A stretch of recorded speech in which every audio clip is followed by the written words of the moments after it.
I spoke at the top of the show about the blossoming friendship between countries who don't share our values. China, Russia, Iran and North Korea getting very cosy.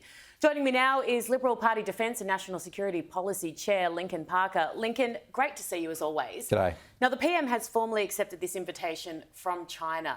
Is it the right move? Can he go over there and not, compromise on what we value here as a country? Should he be going at all?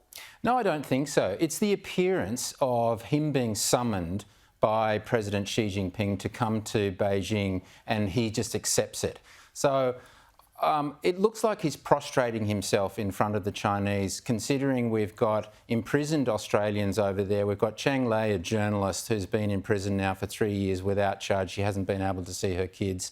We've just come off the back of COVID, and as soon as we ask any questions about COVID, they put massive tariffs on all of our products.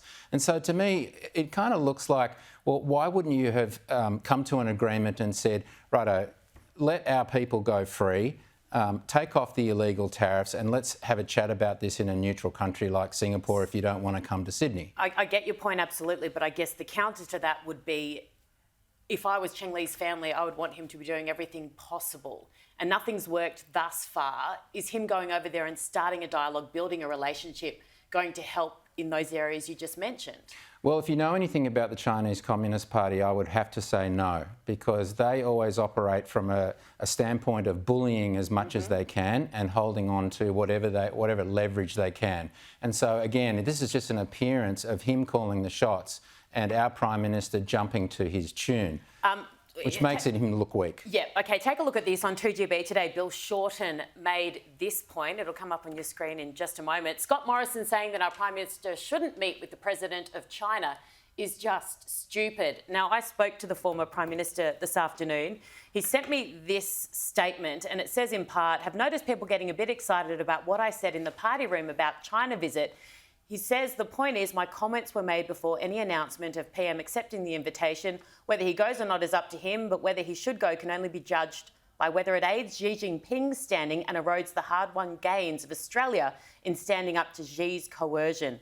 And he makes a good point, and I made this point at the start of the show as well, in terms of we cannot weaken the strong stance that we took at a really difficult time. And that was applauded worldwide in terms of a little country like Australia, maybe not so much in size, but population and strength, standing up to a bully. Well, exactly. And this goes back to your prior point.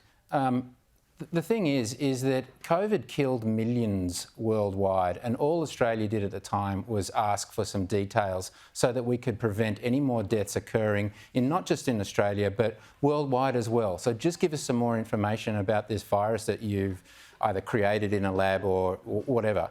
And for that, they went ballistic. Yeah. And went on with all of their tariffs and all their carrying on, and now they're just sort of clicking their fingers and our Prime Minister is off to Beijing. OK, well, still on the CCP, Taiwanese presidential elections 2024.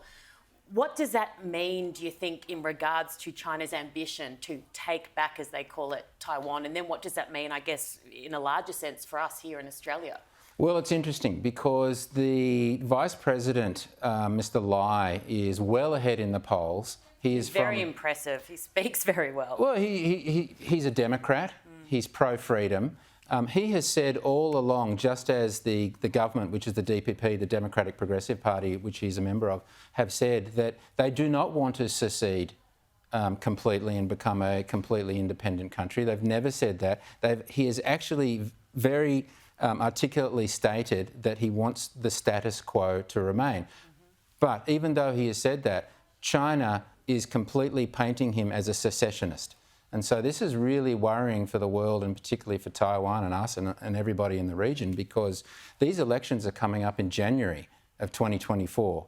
And if China continues down this road of painting him as a secessionist, that's the excuse that they want to use to go and invade Taiwan. And no one wants to see that, least of all the 24 million Taiwanese that live in freedom, because they saw what happened in Hong Kong. Absolutely.